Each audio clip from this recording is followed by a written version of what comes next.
I'm still a pumpkin. Deconverted man here. I kind of like the pumpkin. Yeah, I don't know. It's November, but I still feel like a jack-o'-lantern. So, yeah.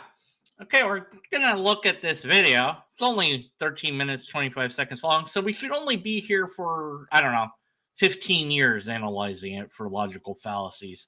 All right, it's called No Christian Has Evidence for God, ! From Stand to Reason, which has no reason, and I think that they should just sit down. Check it out. Religion is synonymous with pretending to know things you do not know. No man has ever seen God. No Christian has any evidence for God. Yet you claim authority based on a book and an invisible God. Talk about ego. Wow. Well, okay, so now there's ways to approach this that would actually be somewhat logical. Okay. No man has seen God. You could say, well, how do you know that? You don't know that. But is that fair to infer from observation, or say that we don't know if anyone has seen God? Let's take that down a little. Let's deconstruct that a bit. Instead of just a blatant statement, no one's seen God, maybe that's true. I would say I don't know if anyone has ever seen God. I know that people have claimed to see God, but I know of no verified time that people have seen God. I know that books that people consider holy or special or sacred say that people claim to have seen God, but that's not in and of itself verified. So you could take it apart. You could take apart this statement in a logical, thoughtful manner. Do you think they're going to do that? First, a whole bunch of things are going on there, okay? And notice that these are complete assertions. There's no rationale given at all. Okay. So they are assertions, and the lexicon being utilized might be hyperbolic, perhaps. It might be an objection might be that this is somewhat a poisoning of the well, or you might say that there's extraordinary language being used because there's a superlative of everyone or no one in this case. You could say that, but to say that there's no rationale being given, the Zeitgeist is the rationale. That could you have an example of any person that has been verified to seen God? No, you do not. What you have are stories of people that supposedly saw God. Actually, if we pause a moment, if we're going with the Judeo-Christian Bible, which these people are because they're Judeo-Christian, then no one has seen God and lived. It says that in the Bible. Although people have seen parts of God, although Adam and Eve seem to have seen God, but maybe that was God the Father. Regardless, I think it's fair to say that no one has seen God even in the Bible. They saw Jesus, but they didn't see the Father. They couldn't see the Holy Spirit. So people saw parts of God, saw God's backside or whatever, but never really directly saw the entire God being, whether that be the Father or anything other than the avatar Jesus. They never saw God in that sense.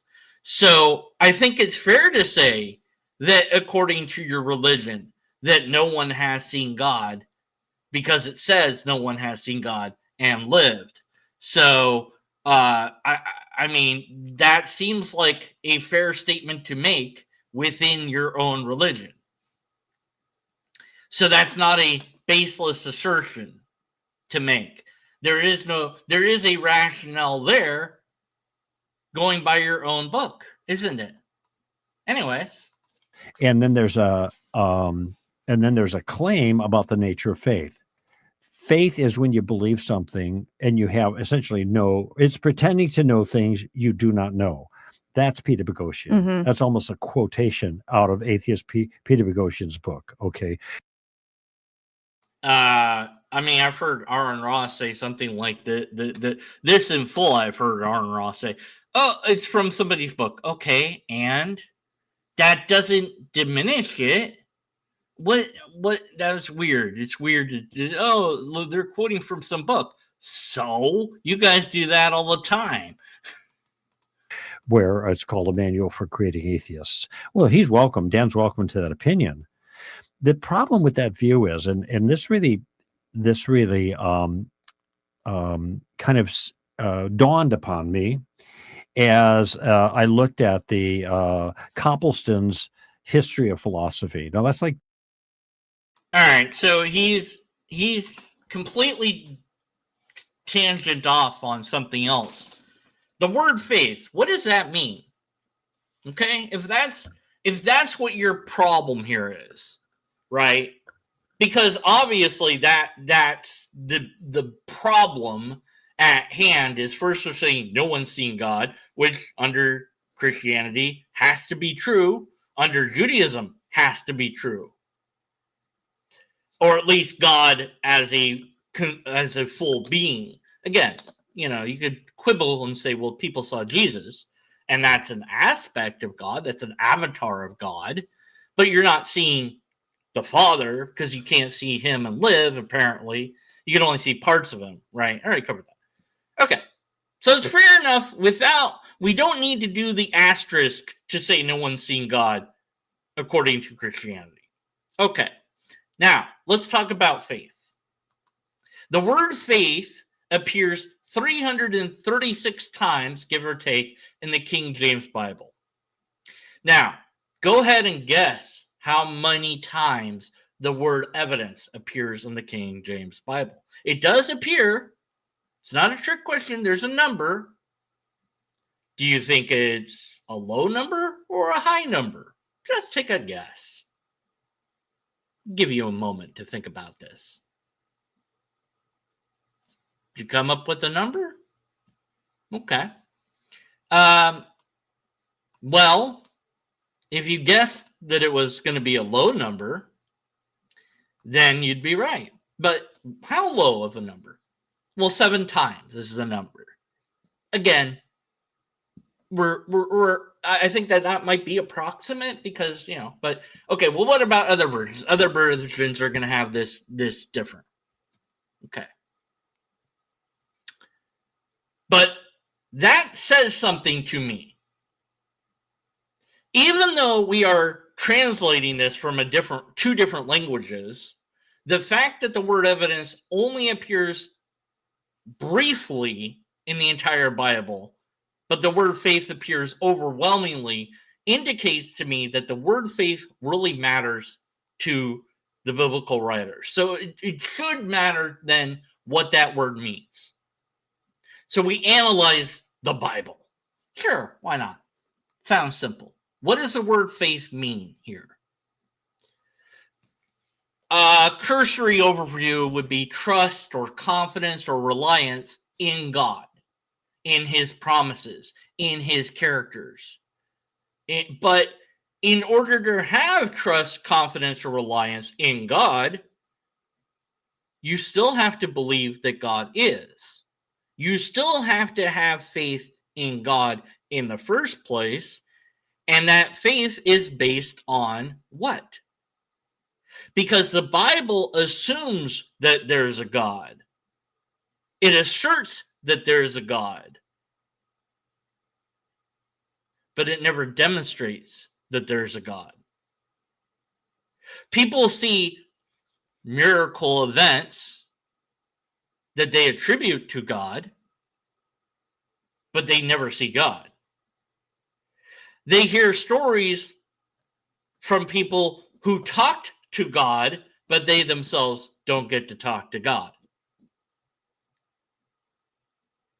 So the word faith, meaning trust or confidence or reliance, then doesn't really stand when you deeper criticize the text and say, well, wait a minute, what's that trust based on? It's based on faith. It is based on that you are believing that God is what it said it is, and also that God said anything at all to anyone at any point in time. And we know from history and biblical experts and whatever have pretty much decided and agreed that Moses didn't exist. Noah definitely didn't. These are caricatures and these are stories. Well, of course, the apologists are never going to own up to that, but so you didn't really have a guy go up on a mountain and talk to God. But let's pretend that that happened because we have to. You're down there at the bottom of the mountain waiting for this guy to come down and tell you what God said. And you got bored and you make an idol. Whatever. I don't know. Regardless, you have to believe that that guy really talked to God. Why should you? Maybe you saw him do some magic tricks earlier, things that you thought were miraculous. Or maybe you were one of the many people that couldn't see him do that and just heard about him doing it. Because there was a lot of people, supposedly. So there was bound to have been somebody that didn't see the miraculous events that Moses was doing before going to talk to God, and then afterwards. So you have to believe that this guy really talks to God. And all you have to go on is that he can do some things that you can't explain, which may or may not indicate that that's really from God, because according, again, to the Bible, Pharaoh's servants could do some of the tricks that he could do. So how do you know that this is not just a trick? You don't. So faith isn't argued for, it's expected in the Bible. It depends on accepting the story to be true. Authority, tradition, all hinges on that God is what it says it is in these pages. It is circular. That's what it is.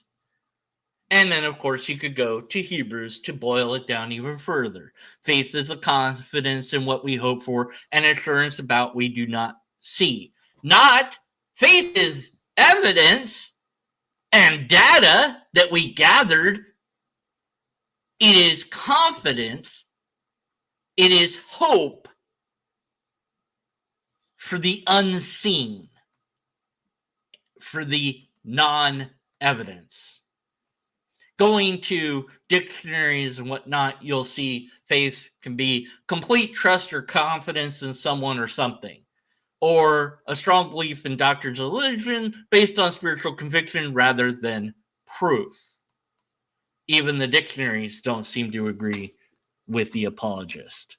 But they will forever equivocate the word faith because they need to pretend that the word faith means something that it doesn't mean. Why? Because they need to pretend that there is evidence. Well, why? Because without that, there is no apologetics. If they were honest, and remember I had that conversation with the Nephis Ministries, and I told him to tell his students, and I hope he does, to be honest and not say that you have evidence, just say you have faith. But then there is no apologetics anymore, is there? There is no anything. It's just somebody saying, well, I guess it's just faith. I guess it's just faith. And you're like, yeah, it is. But at least we can now be honest about it and show the problems with that.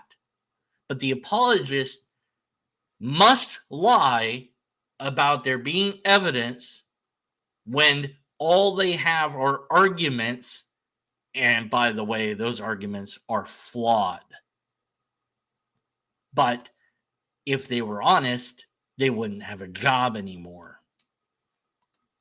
10 volumes going back to the ancients and all the way to the present time.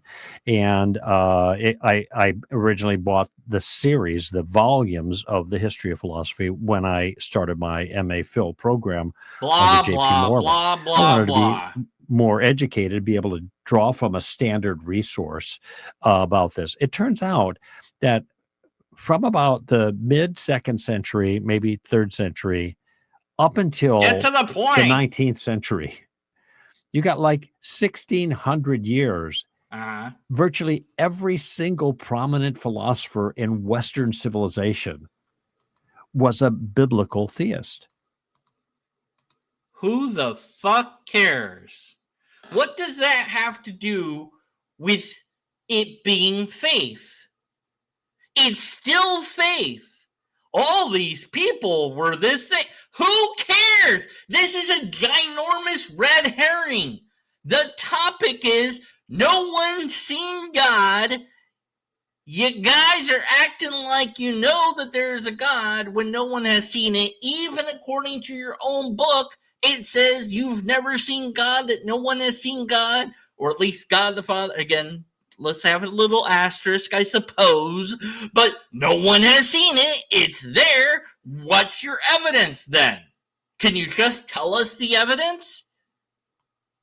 Please. Please. Now, that doesn't prove that biblical theism is true. Then why mention it? Then why bring it up? It baffles the mind. What it seems to indicate, without question, that it ain't dumb. Mm-hmm.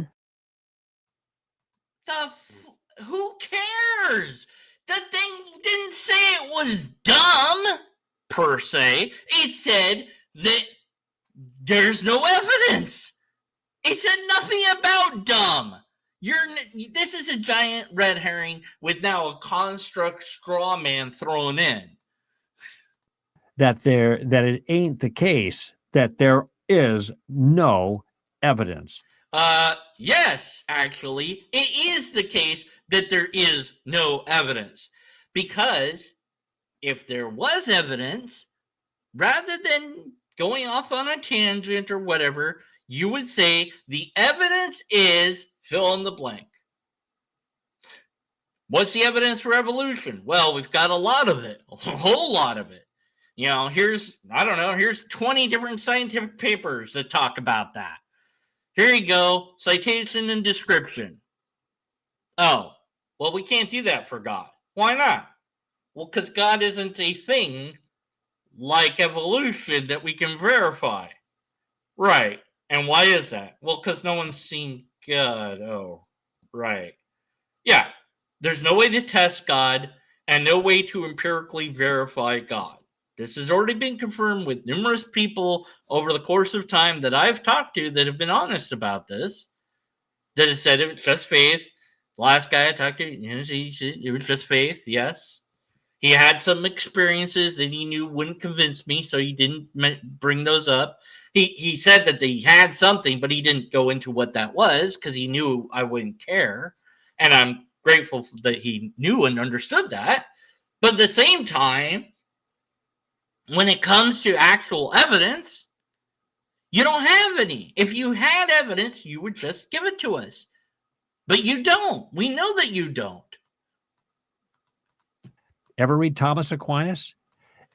Yes. Thomas Aquinas has several bad arguments for God.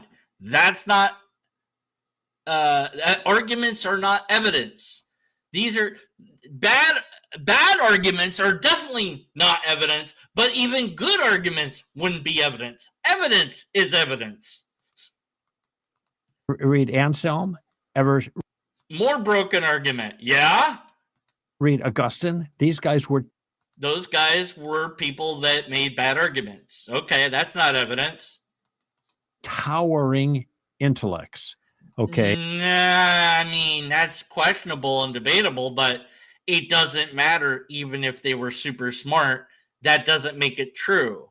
I don't know. You're so obsessed with it being about intelligence all of a sudden. It's really weird. Okay. Now, you may think that their arguments don't go through for whatever reasons, but Yeah, it's called logic, you know.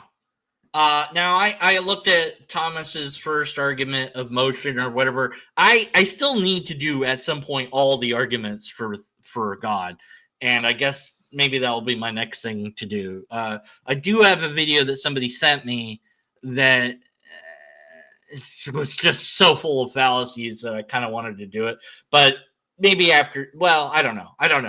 The muse has to strike me, so I don't know. But at any rate, his first argument of motion is completely negated by gravity. And he didn't think it through. He thought, things in motion stay in motion. You have to have something to set things in motion. Yeah, it's called gravity. That set things in motion. But he was trying to get to this first cause thing.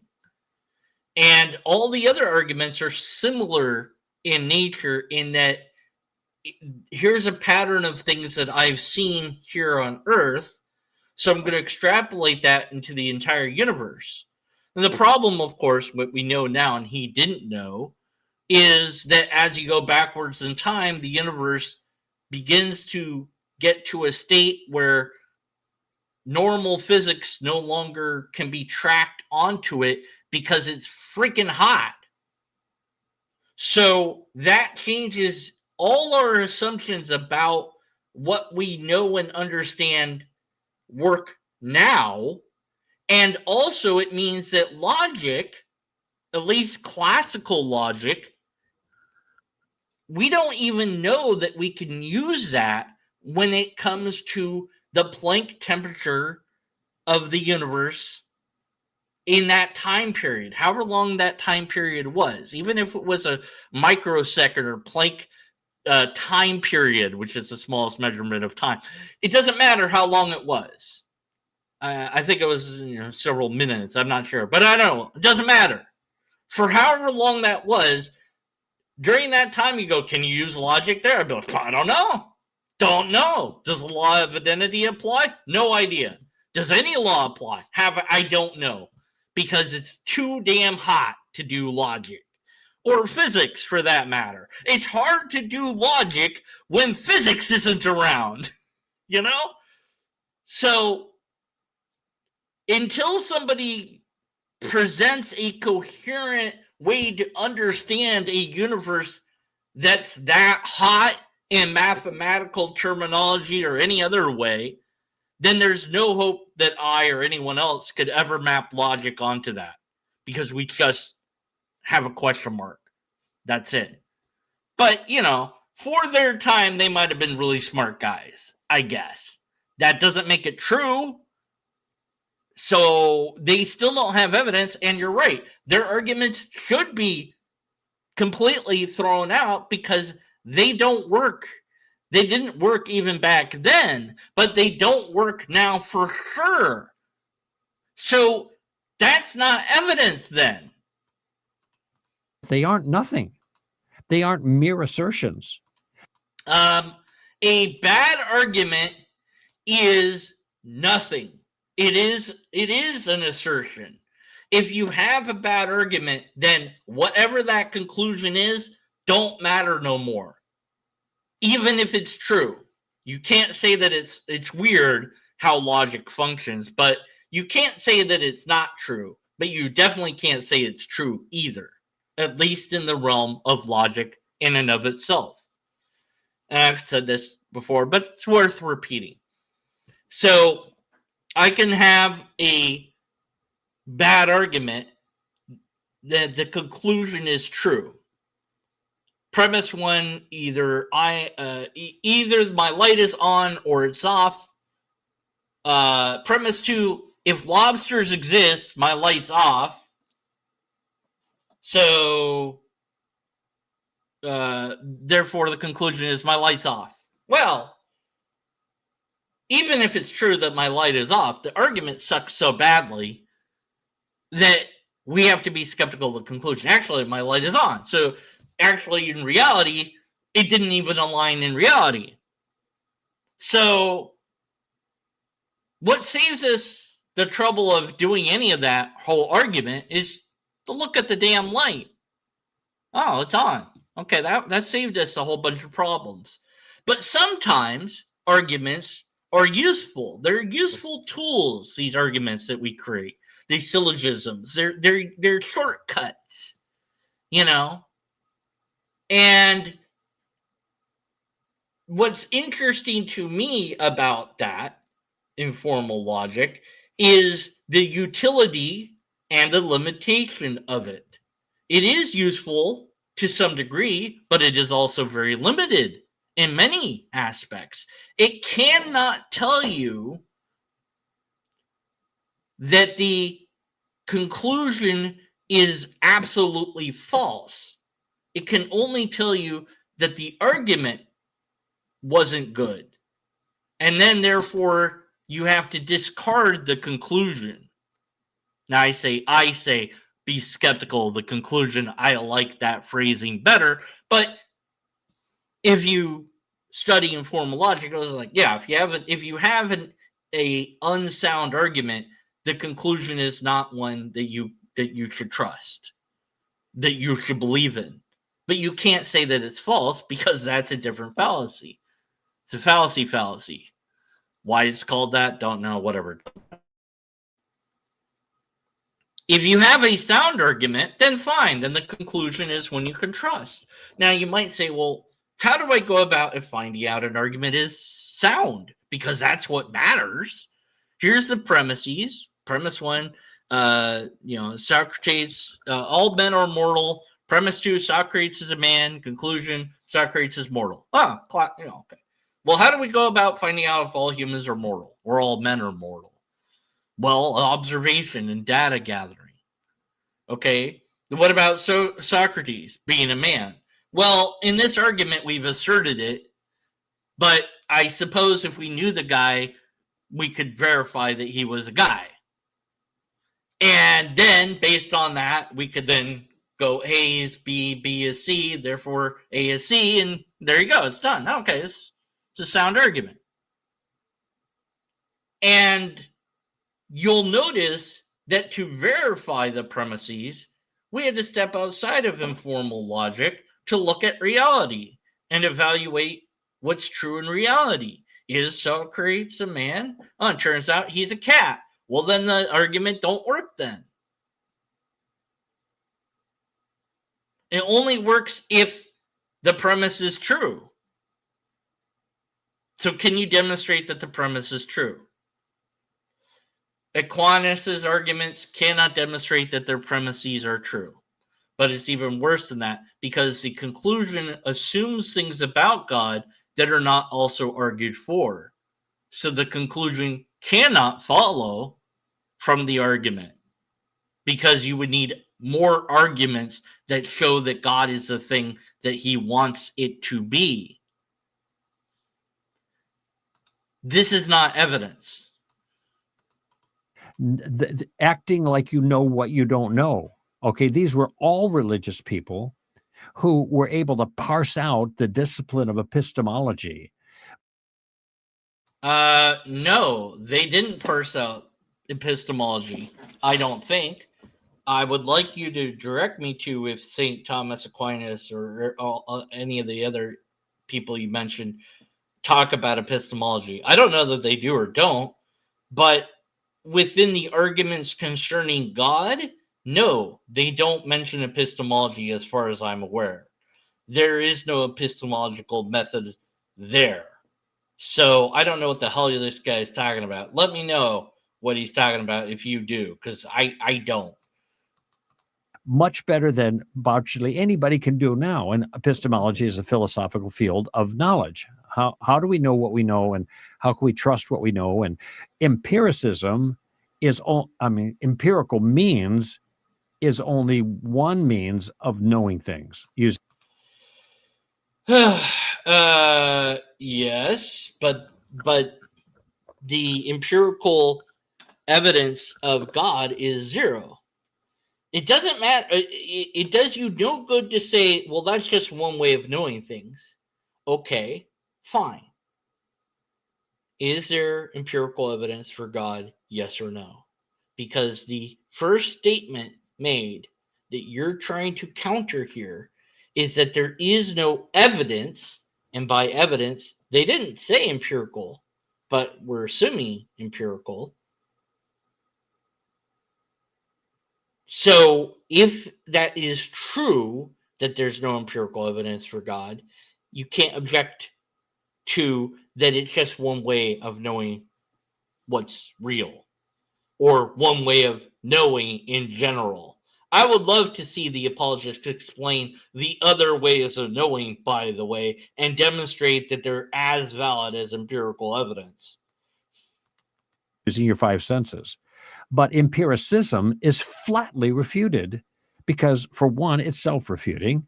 And nope. There are all kinds of things that we know that we don't see. I wonder. There's all things that we know that we don't see. Okay, let's hear it. If Dan knows what he's thinking. Of course Like he knows what? what he's thinking. Can he see his thoughts?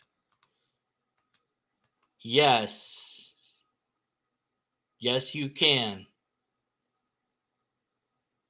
Now, I'll take a moment, take a beat here.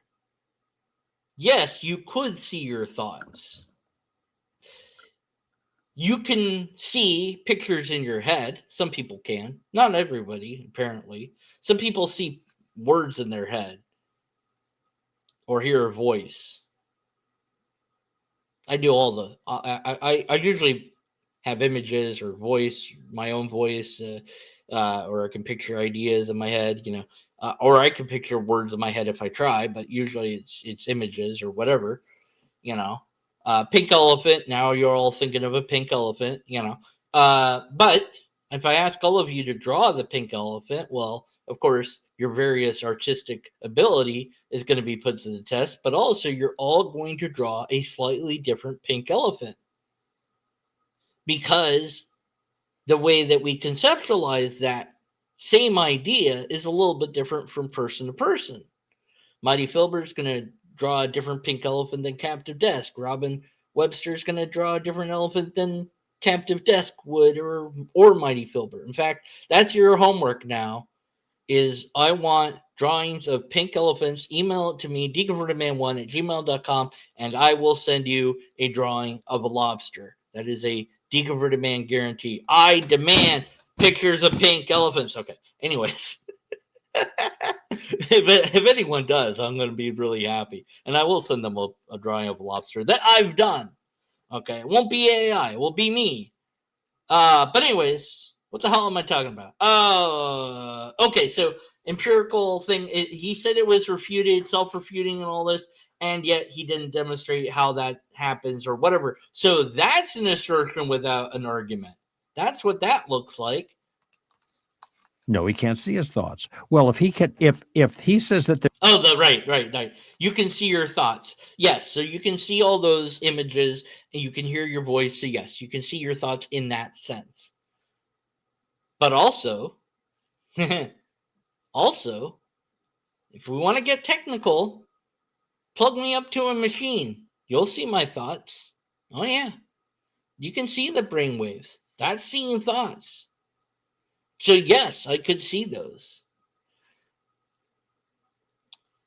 I could transcribe my thoughts into words and write them down, or into words that I speak out loud.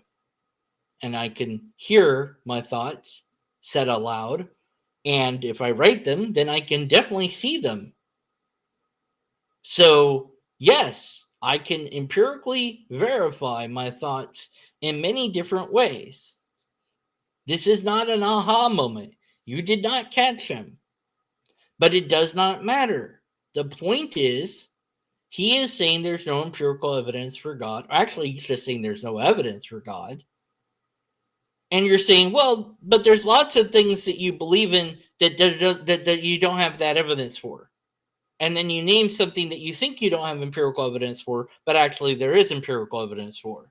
So far, you're trying to find something to say, well, aha, you have a belief in X, and that belief in X doesn't have empirical evidence, so how dare you ask for empirical evidence of God? But that's nothing but a red herring. It's nothing but essentially admitting you don't have empirical evidence of God. So is God like a thought that you can't see? Okay, let's say the analogy is my thoughts that I cannot see are equal to God. Great. So God is in my mind, and that's why I can't see it. And that's why you can't see it. Guess what? That makes God into an idea and nothing else, I guess. Oh well. Anyways, what other stupid things you gotta say here, nitwit? Oh, just because, he's saying stupid things as a nitwit, that doesn't negate the argument. He doesn't have an argument, but I'm just saying. There's no good evidence for God because we can't see him. No, well, there's no evidence for God, and you're adding the we can't see him bit. You're adding that. He just said there's no evidence of God. So now you're doing a straw man. But yeah, we can't see God. That is part of it. No one has seen God. Is that true or not? Yes, it is true. Okay, now deal with that there's no evidence of God other than the fact that we can't see him. Then also by the same standard, there's no good evidence for Dan's thoughts because even Dan can't see them. Now, okay, so he didn't present the evidence of God, though. When we have evidence of thought that is beyond, we have the empirical methodology that still works on thoughts. And we have the fact that if we continue the analogy from God to thoughts, then God becomes a thought and not a real entity. Jar Jar Binks also is a thought. Han Solo is a thought. Captain Kirk is a thought. Gandalf, the Gray, is a thought. We make up stuff all the time. Captive Desk. The avatar name Captive Desk is a thought. But when we say that, our brain then links to the human that we know created it, named Dave. And he could have named himself Dave, but he didn't.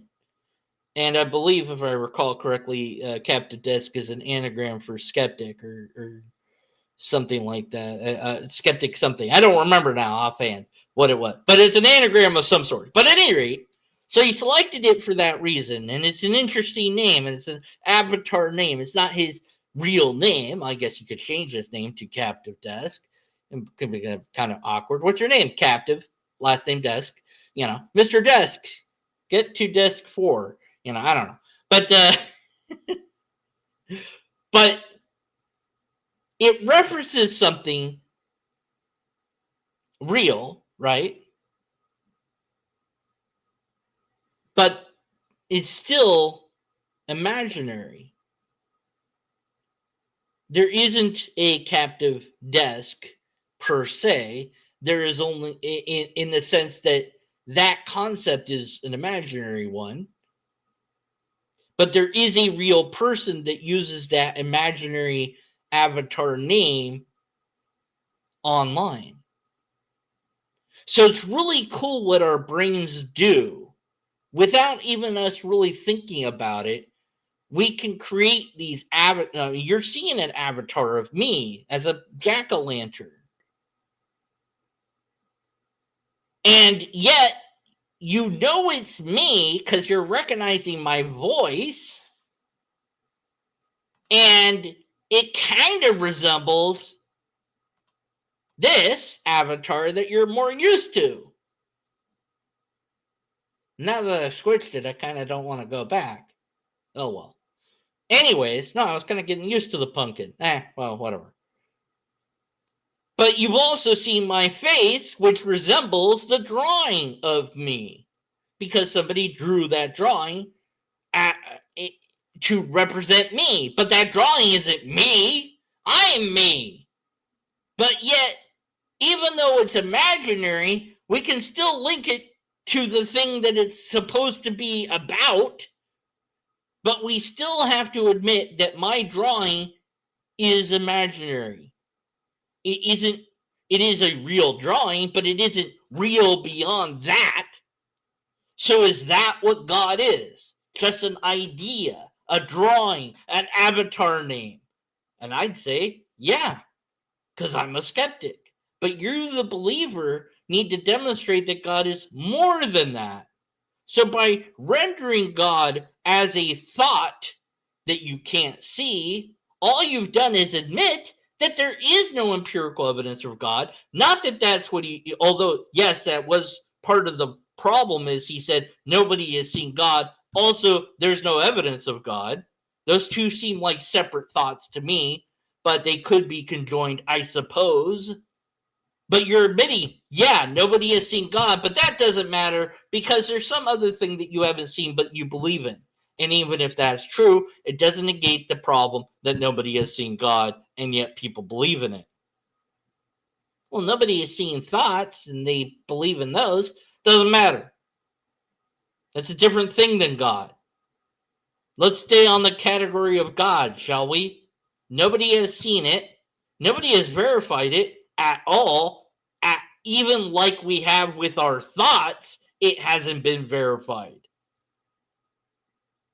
Anyways, back to the guys.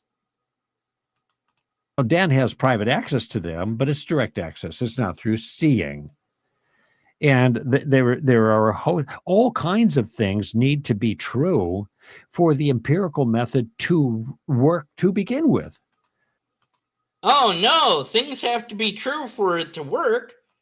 Okay, but you notice what they're not admitting? He still hasn't admitted that that nobody has seen God. That should be, he should say, yes, that's true, but blah, blah, blah. So it's interesting to me that he's deceptive to his audience and not saying, you're right, nobody has seen God. It says so in the Bible. That's true. Or, yeah, it's fine. We have faith in God. And just leave it there. But he desperately wants there to be evidence of God. Okay, great. What's that evidence then? It's not empirical. He's complaining about the empirical methodology without demonstrating it to be flawed. He's saying that it's flawed, but he hasn't yet demonstrated that it is flawed. Okay, cool. What you got for God then? The law, and which is largely employed in the scientific endeavor. But the implication is, okay, you're pretending to know things you do not know. Well, yes, indeed. You are essentially engaged in some sort of imaginary activity to some degree. And you don't know that you are, but you are. And so, yes, you are claiming to know things that you cannot verify. Put it that way. Well, that's a matter of debate. That's the very crux of the debate. That's the crux of it. And this is just an assertion. Okay, but it's... No, it's not. It's a fair assessment when you have yet to give us any evidence at all for God. You just said the empirical methodology doesn't work. You didn't demonstrate that it didn't. Then you kind of basically said, well, there's no empirical evidence for God, and then proceed to say there's other ways of knowing, but without telling us what that is. And then you proceeded to still not give us any evidence of God at all. So what evidence of God is there? It's a standard atheist assertion because religion is based on faith, and faith is pretending to know what you don't know. Okay. Correct. That is one way of framing what faith is. I would just say faith is belief without evidence, which it is. That's what the word faith is. And that's a you problem, not a me problem. Okay. According to them. According to you. According to your own Bible. According to everything that says what faith, the word, means. You want it to be something different, then use a different word. Them. See, they've defined it. Now, if they want to believe that for themselves, fine, but they can't apply that to religious people as if that's their definition. But it has to be your definition. But even if you don't want the word faith to be defined in X, Y, and Z way. Okay, cool. All right. Yeah, okay. How do you want faith to be defined? Why use the word faith, though, if you have a different word that means the same thing? If it means hope, then just say hope. If it means trust because you have evidence, great. What kind of evidence? Because you said there's different kinds. You never said what those were. So what is this based on then? Well, it's not empirical. We know that. So we knock down one thing. It's not empirical in nature. Whatever it is based on, it's nothing that you can perceive through the five senses or all the senses, because there's more than just five, but any of the accessible reality that we have. That also means there's no way to test it at all. So how do we then know about it? That's what I would like to know. But we're not told that. We know what faith is. Faith is told to us in the Bible, as I've already outlined. You guys are pretending that the word faith needs to be something vastly different than your own holy book says. I guess you guys aren't really Christians then. Because if you're going to refute a person's view, you got to refute their view, not your distortion of their view. Well, I said Hebrews 1:11:1. And I guess faith doesn't mean what the Bible says it means, eh? And I stuck out my tongue at them because that's it. I'm wondering if at any point he has any evidence at all. You know, how long have I been doing this? Dang it, 47 minutes? I was joking about how long it would take. Ah, damn it. All right, let's see. Does he actually say evidence at all? You know what? I'm gonna be lazy. I'm gonna be lazy. I apologize, but I'm sick of him. I'm sick of him and his nothingness salad bar. Okay, so let's copy this. Yeah, I know. You all know where this is going. All right. Analyze. Wait. Let's go back to the start of this. Go